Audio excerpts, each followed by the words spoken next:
Hello everyone, welcome to YouTube channel civil service education, जहां आपको UPSC and other civil service examinations related current affairs और भी बहुत कुछ मिलेंगे। आज का हमारा टॉपिक है करंट अफेयर्स ऑफ 14 जुलाई 2021।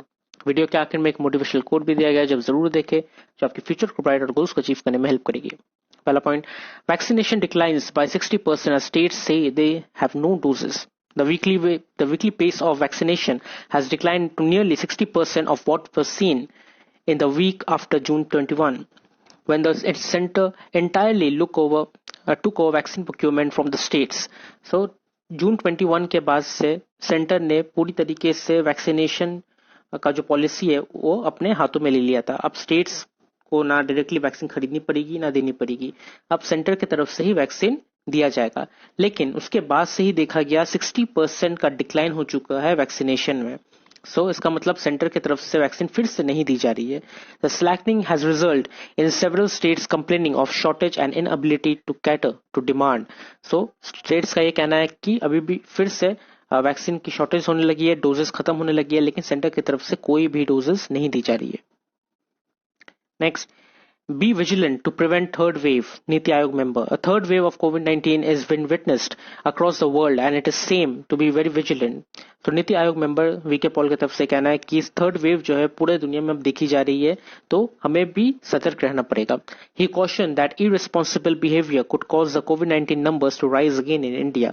तो अगर हम लोग irresponsible रहे, अगर हम लोग ठीक तरीके से COVID-19 प्रोटोकॉल्स को नहीं मानते हुए चले, तो फिर इंडिया में फिर से कोविड-19 जो है वो फिर से बढ़ने लगेगी। गिविंग डिटेल्स ऑफ द कोविड-19 cases in India, health ministry joint secretary Lav Agarwal said that 50% of the new cases were been reported from Kerala and Maharashtra. So 50% से ज्यादा नया केसेस जो है वो केरला और महाराष्ट्र की तरफ से रिपोर्ट की गई है।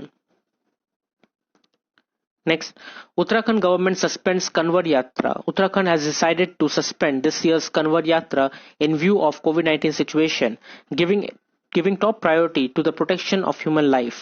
The decision was taken by Chief Minister Pushkar Singh Dhani following a meeting with senior state officials. So, Chief Minister of Uttarakhand की तरफ से ये फैसला लिया गया है कि इस साल का जो कंवर यात्रा है, कंवर यात्रा उसको पोस्टपोन कर दिया जाएगा, उसको कैंसिल कर दिया जाएगा कोविड-19 सिचुएशन की वजह से।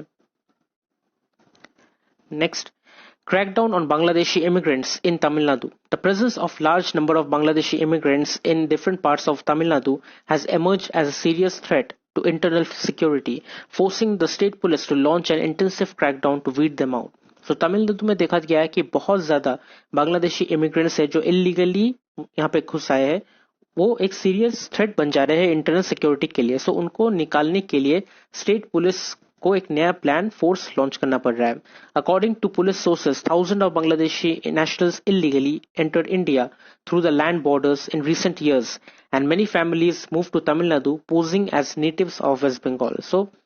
बहुत सारे बांग्लादेशी नेशनल जो इलीगली इंडिया में घुस आए हैं और यहाँ पे रहने लगे हैं फैमिली के साथ, और जब उनसे पूछा जाता है कि वो लोग कहाँ से बिलोंग करते हैं, तो वो लोग कहते हैं कि हम लोग वेस्ट बंगाल के नेटिव्स हैं, मतलब जो पहले से रहते हैं। लेकिन ऐसा नहीं है, और कोई एजेंट के जरिए वो लोग इंडस्ट्री में जॉब भी उनको मिल जाता है और आधार कार्ड भी वो लोग बना लेते हैं। तो इस तरीके से उनको ढूंढ पाना भी मुश्किल है, लेकिन उनको ढूंढने के लिए स्टेट पुलिस ने एक फोर्स को लॉन्च किया है। Next, India to display relics of Saint Kitavin. Almost 400 years after she was murdered in present-day Iran, relics of Saint Queen Kitavin that were found in Goa in 2005 were likely to put on display in India as well as her native Georgia, according to Archaeological Survey of India. So ASI Archaeological Survey of India की तरफ से कहा गया है कि Saint queen कीटविन, जो कि Georgia की क्वीन थी, उनका जो रिलिक्स है, जो पुराना जो रिलिक्स है, वो गोवा में पाया गया है 2005 में, और उसे इंडिया में डिस्प्ले किया जाएगा, और उसका वन पार्ट जो है उसे जॉर्जिया को दिया गया है as a gift from India. So India handed over one part of relics to Georgia on July 10th as a gift. According to senior ASI officials with knowledge of the matter, parts of the bone of the right arm were found at St. Augustine Church in Old Goa in 2005. So Old Goa 2005 में right arm का जो एक bone है वो पाया गया था, उसका एक पार्ट पाया गया था। एक पार्ट को जॉर्जिया को दे दिया गया एज अ गिफ्ट और as a relic. Next, high fuel prices threaten recovery. India's economic recovery could be delayed by rising financial stress on households, with inflation adding to their woes. State Bank of India's economic research team observed on Tuesday, urging that fuel taxes be cut to both cool inflationary pressures and ease the burden on consumers. So, India में जो financial stress बढ़ रहा है, house hold economy में भी financial stress बढ़ रहा है, उसके ऊपर जो इन्फ्लेशन है वो और भी ज्यादा प्रॉब्लम दे रही है. सो इस वजह से जो रिकवरी प्रोसेस है, इकोनॉमी जो रिकवरी प्रोसेस है इंडिया का, वो और भी ज्यादा डिले होने लगी है. मतलब और जल्द से जल्द नहीं होने वाली है recovery. Next, S&P keeps India rating at lowest investment grade. S&P Global Ratings on Tuesday kept India's sovereign rating unchanged at the lowest investment grade of BBB- for the 14th year in a row, and said the government's ability to execute additional economic reforms that spur investment and create jobs will be crucial for recovery from the current economic slowdown.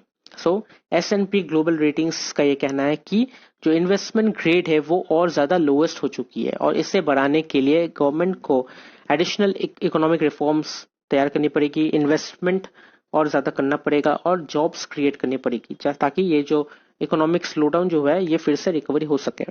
S&P projected at 9.5 GDP growth in the current fiscal year that began in April and 7.8 expansion of the following. So उसने S&P ने project किया है 9.5% GDP growth ये current fiscal year में, और following year में उन लोगों ने ये प्रोजेक्ट किया 7.8% का एक्सपेंशन होगा. Next, India's trade with China soared 62% in H1. India's trade with China in the first half of 2021 rose by record 62.7%, the highest increase among China's major trade partners, with total two-way trade surpassing the pre-pandemic levels. So, India और China के बीच में जो trade है वो देखा गया 2021 में 62.7% से राइज किया है, ऊपर बढ़ा है, और ये एक रिकॉर्ड हो चुका है, हाईएस्ट इंक्रीज हुआ ये. इंडिया का इंपोर्ट जो है driven by record purchase of medical supplies reached $42.76 billion this year, up 60.4% and higher than first half 2019 figures $35.8 billion. So India ने जो इंपोर्ट किया है, स्पेशली अगर देखा जाए तो मेडिकल सप्लाईज जो चाइना की तरफ से इंपोर्ट किया गया है वो $42.76 बिलियन का सप्लाई जो है इंपोर्ट किया गया है, जो 2019 के फिगर से अगर मैच किया जाए तो $35.8 बिलियन से बहुत ज्यादा है, 60.4% राइज हुआ है. और इंडिया का एक्सपोर्ट जो चाइना में किया गया था वो देखा गया कि 69.6% क्लाइम हुआ है 14.72 बिलियन तक. Also the highest figure on record for the first half of any year. So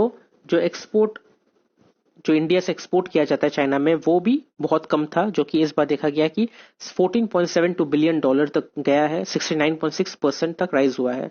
और इंडिया सबसे ज्यादा बिगेस्ट एक्सपोर्ट जो करती है चाइना को वो है iron ore, cotton and other raw material based commodities. Next, have enough vaccine, says Bhutanese PM. Bhutan has received enough vaccine to complete the inoculation of its adult population, says Prime Minister Lotai Shering. So Lotai Shering जो Prime Minister है भूटान के, उनका कहना है कि adult population को vaccinate करने के लिए इनफ वैक्सीन मिल चुका है, लेकिन बाकी के लिए अभी भी इनफ वैक्सीन नहीं मिला है.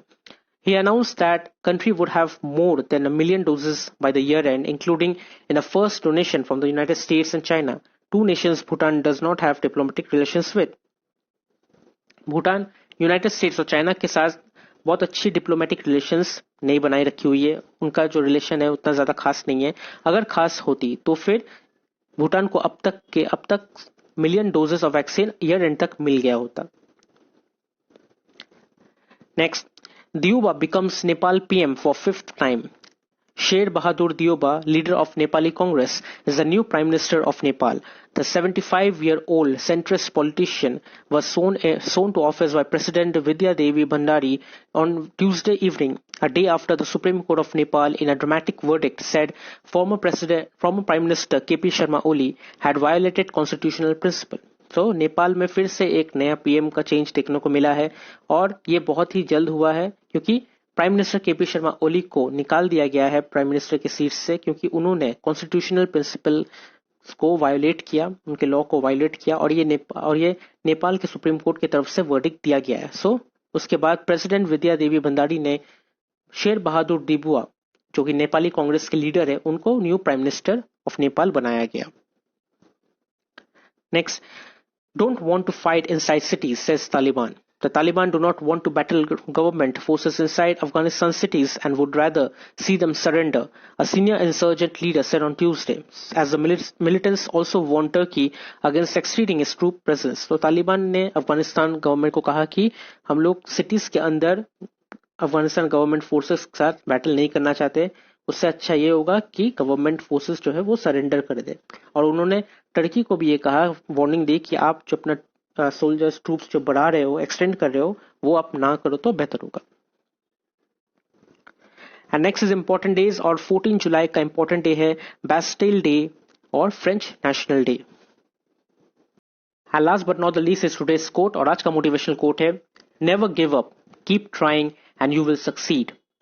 सो लाइफ में आपको फेलियर बहुत मिलेगी, शायद वो एक बार मिले या 2 बार या 3 बार या कई बार मिलेगी, लेकिन उस फेलियर से आपको डरना नहीं है, फेलियर से आपको भागना नहीं है, आपको फेलियर से सीखना है। सीखने के बाद आपको आगे बढ़ना है। आप पिछले 3 बार फेल होने के बाद जो सीखते हो उसको आप दोबारा दोहराना मत। जो गलतियां करते हो उस गलतियों को आप दोबारा दोहराना मत। उस गलतियों से सीखना, गलतियों को सुधारना, मेहनत करना और खुद को इतने काबिल बनाओ कि गलतियां आपसे भागे दूर। सो सक्सेस के पीछे भागो, फेलियर जितनी भी आए सबको अवॉइड करो, फेलियर से सीखो और फिर से सक्सेस के पीछे भागो। एक ना एक दिन आप उसे पकड़ ही लोगे। सो कभी हारना मत, हमेशा ट्राई करते रहो और देखना आप एक दिन सक्सेस जरूर होगे। तो अगर आपको ये वीडियो अच्छी लगी तो आप इसे लाइक कीजिए, शेयर कीजिए, कमेंट कीजिए और सब्सक्राइब जरूर कीजिए। Thank you.